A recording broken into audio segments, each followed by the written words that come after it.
Est-ce qu'il t'arrive d'être entouré mais de te sentir désespérément seul? Cette solitude qui, si on n'y prend pas garde, se transforme en une dépression qui peut tout détruire. Et même l'appel de Dieu sur ta vie.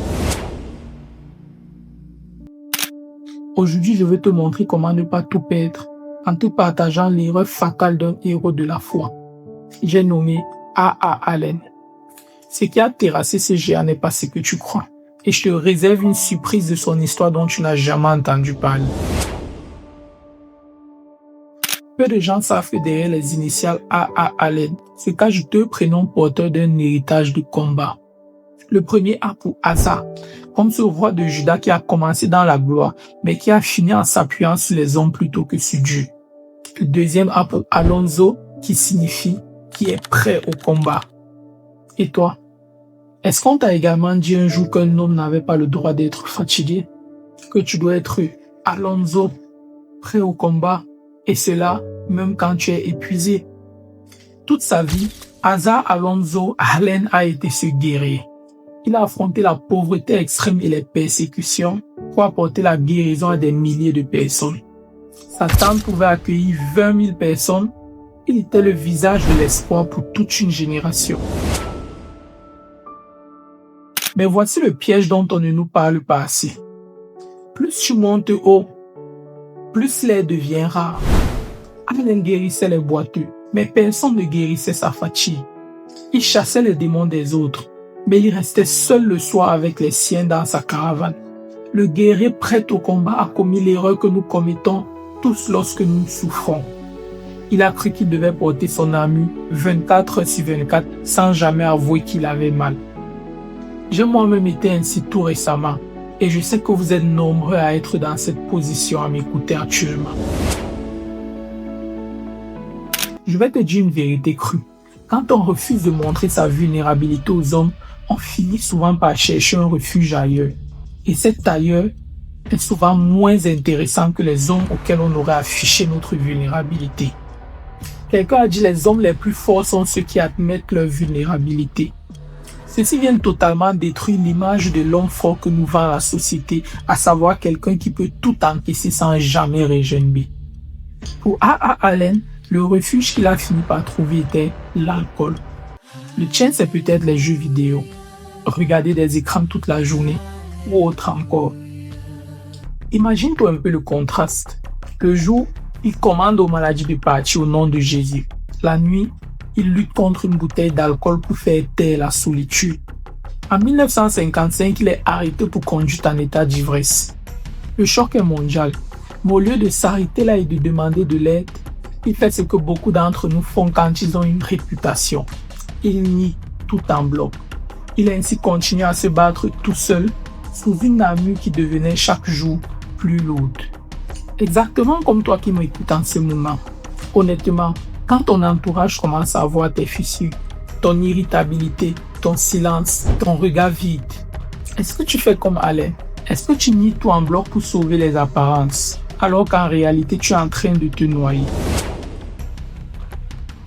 En juin 1970, le guerrier prêt au combat finit par s'écrouler. On le retrouve mort dans une chambre d'hôtel en Californie, seul, entouré de bouteilles de Bourgogne. La cause officielle du décès, une cirrhose. Mais la vérité, celle que les gens ignorent, c'est que la solitude l'avait tué avant l'alcool. Juste avant sa mort, Allen a écrit qu'il se sentait comme un homme sans amis dans un monde de visages. Tu imagines un peu la profondeur, un homme qui pouvait remplir dans des tentes une vingtaine de milliers de personnes qu'il pouvait guérir, mais qui avoue qu'il n'avait pas d'amis et qu'autour de lui, c'était tout simplement comme un monde rempli de visages.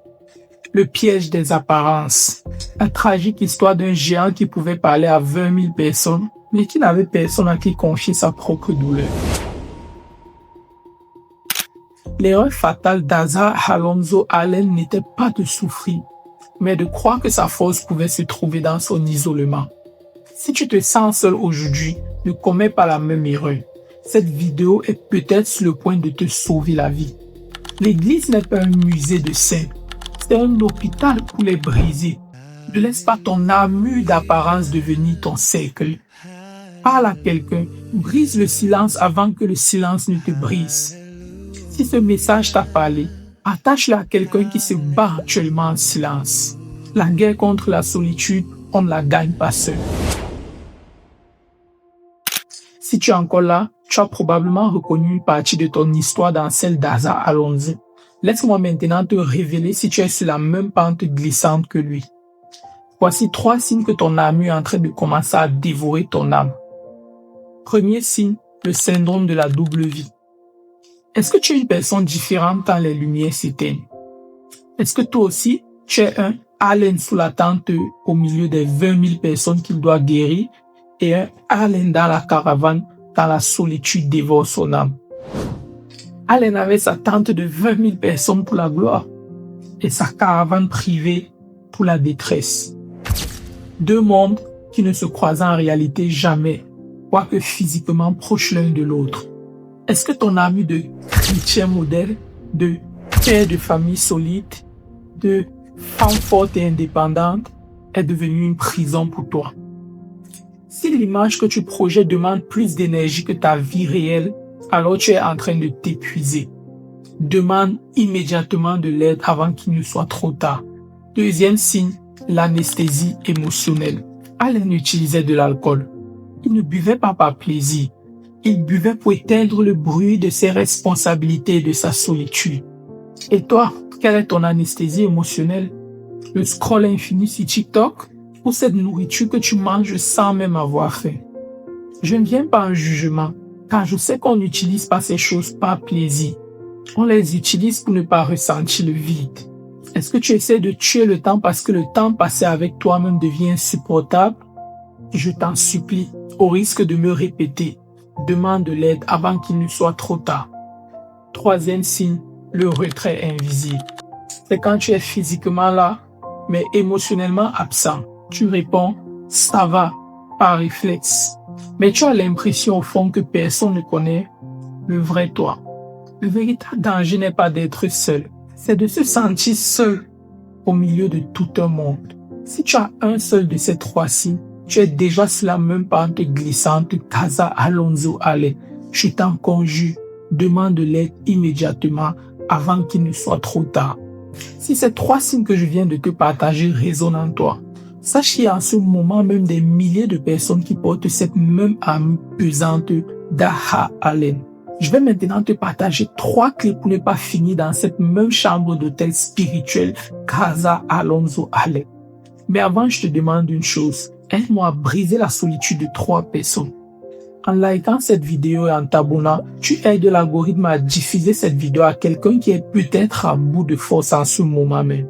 En laissant un commentaire et en partageant la vidéo, elle pourra arriver à bon port, à destination chez quelqu'un qui est actuellement dans sa chambre et dont cette vidéo pourrait sauver carrément la vie. Ne le fais pas juste pour l'algorithme, mais par refus d'être égoïste pour ce que je m'apprête à te partager à l'instant. Si tu connais un ami, une cousine, un frère, une tante ou même un leader trop fort en apparence, partage-lui absolument cette vidéo. Cela pourrait être le signal dont il a enfin besoin pour oser parler de sa solitude. Je t'encourage vraiment à ne pas garder cette lumière pour toi seul. On a vu comme un homme qui chassait les démons des personnes a été attrapé et même terrassé par le sien. Mais la bonne nouvelle est que toi, ton histoire n'est pas encore écrite. Voici 3 actes de résistance que tu dois absolument poser maintenant afin de changer de direction et ne pas finir dans cette chambre d'hôtel spirituel comme Allen. Le premier acte, tu l'auras compris, c'est de tuer le secret. Le secret est le taureau de l'addiction et de la dépression. Asa Alonso a caché son alcoolisme pendant 15 ans avant que le monde ne le découvre. N'attends pas que ton monde s'écroule avant de montrer tes fissures. Choisis au moins une personne de confiance dès aujourd'hui, que dis-je, dès maintenant. Et dis-lui simplement ceci, même pas un simple message. Je ne vais pas bien. Aussi simple que puisse paraître cette phrase, c'est la phrase la plus courageuse qu'un homme puisse prononcer. Le deuxième acte à poser immédiatement, c'est de redéfinir ton utilité. On a vendu à Allen l'idée selon laquelle il n'était utile que s'il faisait des miracles.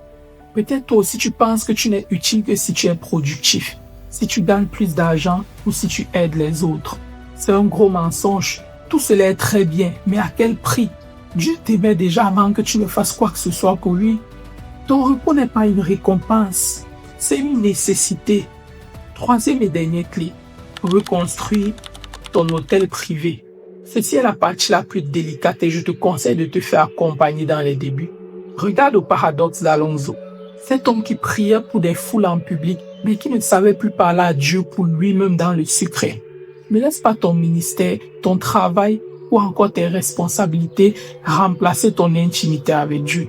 Si tu n'arrives même plus à pleurer devant Dieu, c'est que ton cœur a commencé à se pétrifier. Privilégie la constance à la performance. Vaut mieux que tu sois constant, ne serait-ce que 5 à 10 minutes dans les débuts pour te relever, que de faire 2 heures de prière ou de conversation avec Dieu une fois dans la semaine. Autant mieux peu de temps chaque jour et que tu augmenteras progressivement avec le temps au fur et à mesure que tu te remettras. Redeviens ordinaire devant le seul qui est extraordinaire. Si devant les hommes, tu parais extraordinaire, c'est parce que lui agit en toi. En réalité, tu n'es qu'une personne ordinaire comme tout le monde. Voici une astuce personnelle que j'aimerais te partager concernant ce troisième point. La prière, ce n'est pas un enchaînement de paroles, mais c'est une communication d'esprit avec petit e à esprit avec grand E, c'est-à-dire une communication entre l'esprit humain et l'esprit de Dieu. Il ne s'agit pas d'une performance, mais d'un échange. Même tes silences, tes pleurs, ce sont des prières devant Dieu. L'ennui que tu portes en public, daigne au moins la lever devant Dieu quand tu viens dans sa présence. Crie à lui afin qu'il puisse t'aider. Asa Alonso Allen est mort seul, mais son histoire reste vivante aujourd'hui afin que la tienne soit différente. La tragédie, ce n'est pas d'être tombé. La tragédie, c'est d'être resté seul dans la chute. Je vais te laisser avec cette vérité qui est devenue ma propre boussole dans les temps les plus difficiles de ma vie. Un géant de la foi n'est qu'une personne ordinaire qui a décidé de mettre toute sa confiance en un Dieu extraordinaire dans les saisons les plus sombres de sa vie. N'attends pas d'être extraordinaire pour crier à l'aide. Sois cette personne ordinaire qui accepte de redevenir vulnérable. Puisque l'idée générale de cette vidéo était de briser le silence. Je te mets au défi de briser le silence en commentaire et de juste laisser ceci. Je choisis la vie. Et utilise le like et le partage comme des outils de mission. Pas pour moi, mais pour acter ta décision devant le monde. J'ai un encouragement pour toi. Ne crois pas que l'histoire s'arrête à la défaite d'un homme seul. Car de l'héritage de ce guerrier brisé, est né un feu capable de consumer tes propres chaînes. Dans la prochaine chronique, je vais te partager l'histoire de l'un des personnages qui a ramassé ce flambeau là où plusieurs l'avaient laissé tomber. Ce prochain épisode est la réponse exacte pour toi qui aujourd'hui te sens bloqué par tes origines, limité par tes peurs ou écrasé par le regard des autres. Je vais te parler d'un homme qui, lui, ne connaissait pas la dépression contrairement à notre protagoniste de ce jour. Quand ce dernier a appris à transformer ses complexes en une autorité redoutable, il a déclaré devant des milliers de personnes, « Mon Dieu n'est pas un Dieu de pitié, c'est un Dieu de puissance. » Il a démontré que la foi n'est pas une émotion que l'on subit, mais une force que l'on déploie face à l'adversité. Si tu as l'impression de vivre comme un aigle enfermé dans une cage de timidité, alors cet homme dont nous parlerons va t'apprendre à briser tes barreaux. Il disait souvent, « Si ta foi est grande, ton Dieu sera grand. » Si ce n'est pas encore fait, abonne-toi à cette chaîne et active la cloche de notification pour ne manquer aucun de nos épisodes. Il est temps que tu découvres le secret de ton audace. Tu ne veux surtout pas le manquer. Que Dieu te bénisse abondamment.